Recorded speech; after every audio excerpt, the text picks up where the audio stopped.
Hello, good afternoon po sa lahat. Nandito po ako ngayon sa bagong harvest na lansonis guys. Ito ang ori ng lansonis guys na first class quality. Pang-export po ito na ori ng lansonis guys. Gawa ng ito ay seedless and then makapal po ang kanyang balat. Later on guys, ituturo ko po sa inyo kung paano i-ICU ang mga seeds nito guys para magkaroon po kayo ng mga seedlings.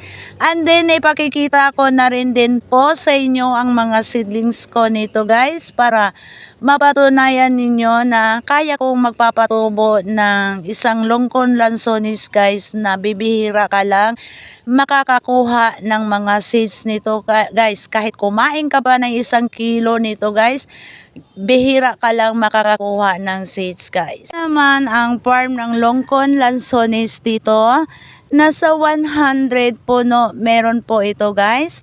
And then ang edad po ng lansonis na to guys is nasa 25 years mula nang ito ay itinanim. So magandang investment po ang pagtatanim ng prutas guys. Pipiliin na lang po natin ang pinakamagandang quality ng prutas guys na ating gagawing farm.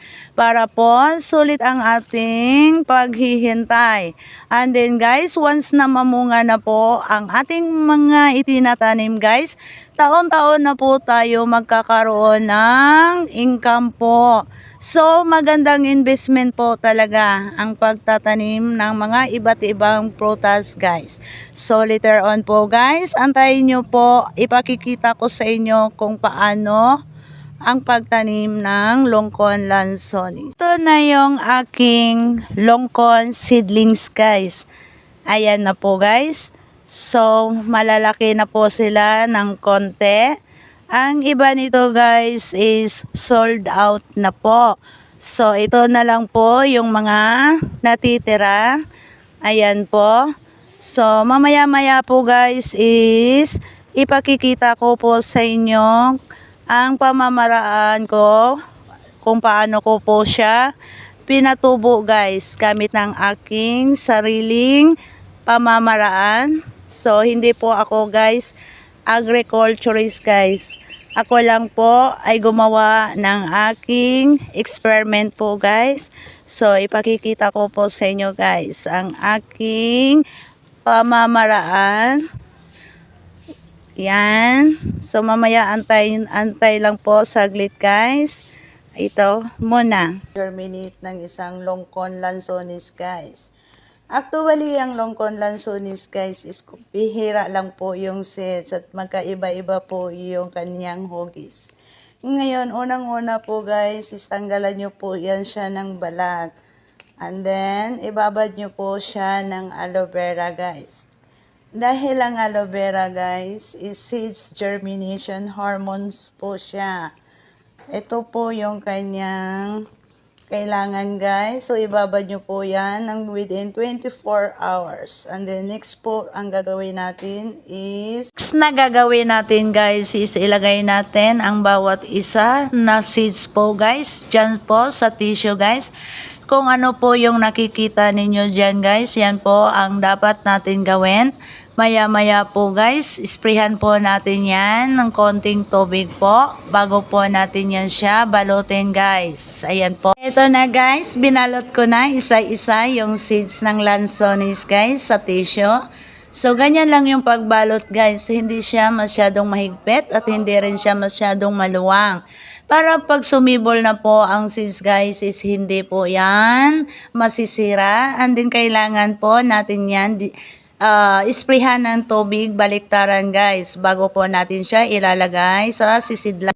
Ito na po guys, nakatakip na po yan. So need po natin siyang ilagay sa isang tabi na madilim po na portion guys. Itago po natin siya within 2 weeks po guys. Magantay tayo sa result. Germinate ko na seeds ng longkon guys. So, lansonis na longkon guys. Ito yung seeds niya guys. Ito yung isang pamamaraan ko guys. Ito guys. Tatanim na natin siya guys.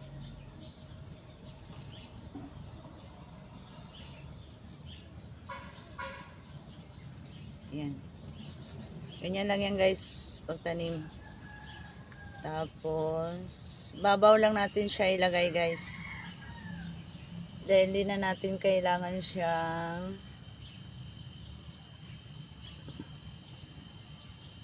ipailalim guys. Ayan na guys, so, yung kanyang formation na sis guys. Yan. So, buhay na yan siya guys.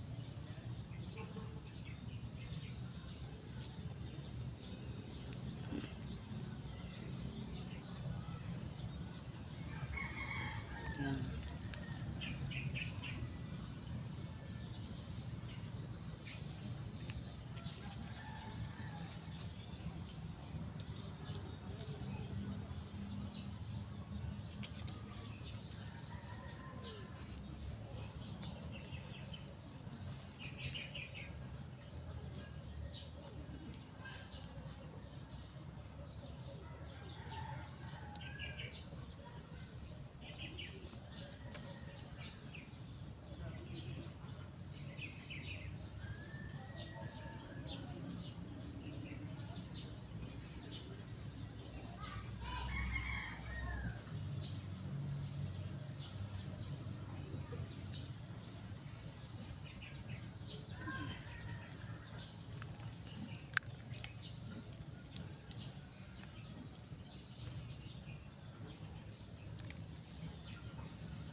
And ganito na siya kalaki guys. Pwede na nyo po yan ilipat sa medium na size ng pot guys.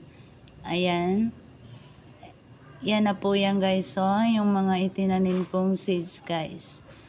Well, thank you for watching. Maraming salamat po sa inyong lahat.